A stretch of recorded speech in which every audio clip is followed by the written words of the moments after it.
My name is Rosie Gillam and this is the Field of Beans project. So we want to be a resource for the local community and we want to enable many more people to become proficient at producing their own food. We want to welcome people here who haven't got access to land or haven't got access to a growing space or don't already have skills in growing things.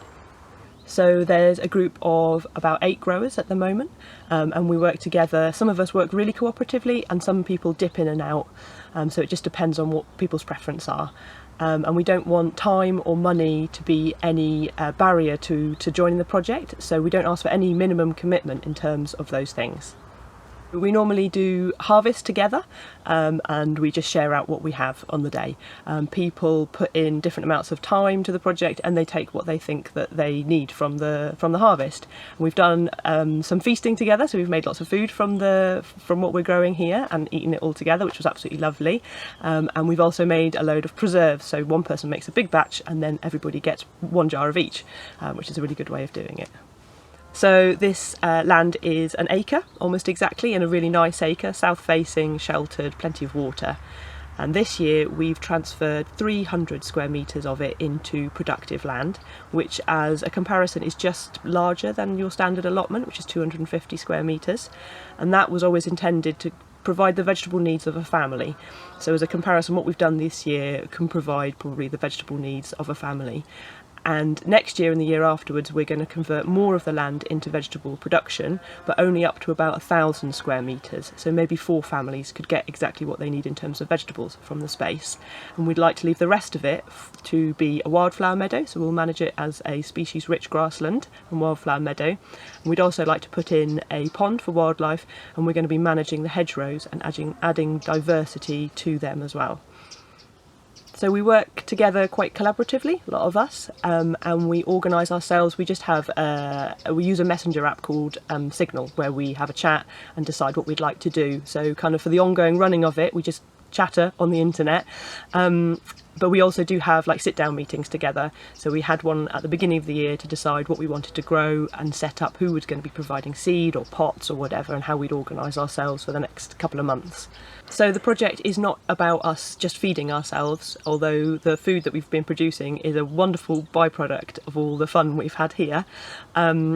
The project is about upskilling ourselves and also reaching out to lots and lots of other people to make sure that we all have the skills we need to be able to feed ourselves in the future. It is a huge exercise working with other people because you are letting go of control in a way, but also you need a certain amount of control and for there to be people driving the project. So the landowner needs to have a certain amount of control and the person who's setting things up is driving the project. But actually a lot of what we're doing is about stepping back and letting things happen and letting people come to the fore or ideas come to the fore, and it's a far more organic and beautiful process when that happens.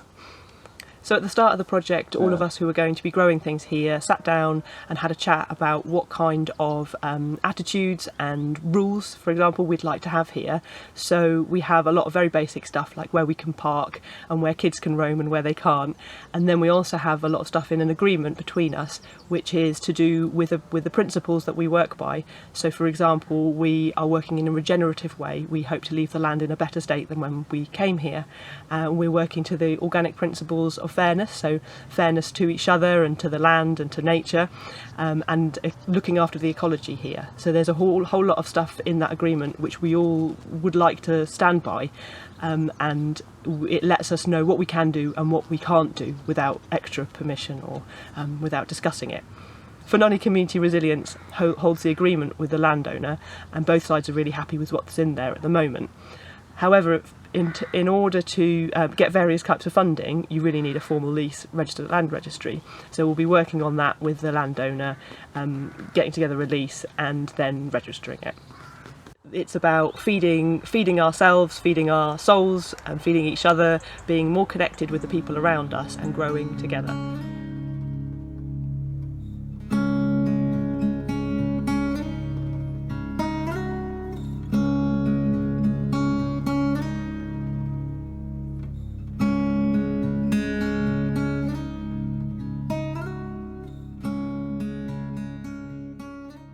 We had a people's assembly, like an online people's assembly about resilience in the community already there was like an awareness that we're in a climate crisis, and so mitigation is one aspect, but also like how do we adapt to the coming changes. And then COVID hit, and I think that just highlighted the need for looking at what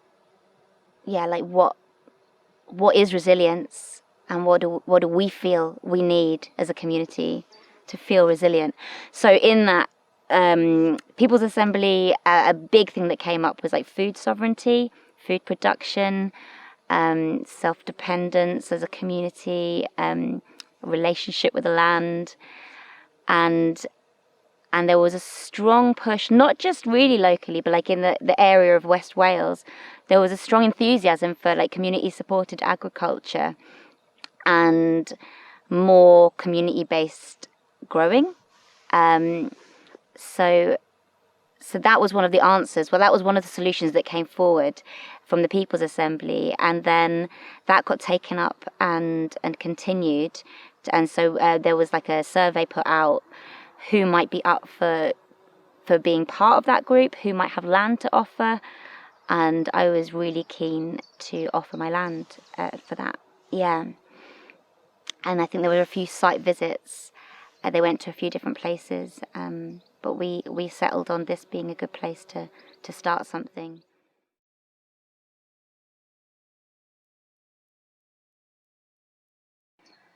Yeah, I think I would be lying if I didn't have to give it serious thought. You're sort of, there's an element of relinquishing control, and it, trust is built. So it's kind of walking in with a bit of trust, and then, but I felt like we walked in. We sat down and we wrote up an agreement. And everybody's been sticking to the agreement, and we're allowing that agreement to change as we learn each other and grow.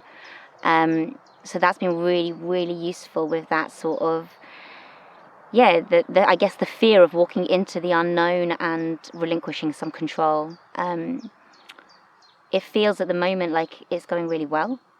And I feel safe in the dedication that the people are giving to the garden, and also I feel safe that we have an agreement and that we meet regularly. But there's a lot of trust, and I think that the main thing is that this is an incredibly enjoyable and fulfilling experience. I feel really chuffed that this is happening, and I feel really proud when people come to visit. I'm like, this is the community garden. It's so great. And actually, the veg is growing so well here. It's like it feels like this land is nurtured, which feels very good. Like I'm doing a good thing for my land and for my place, and yeah.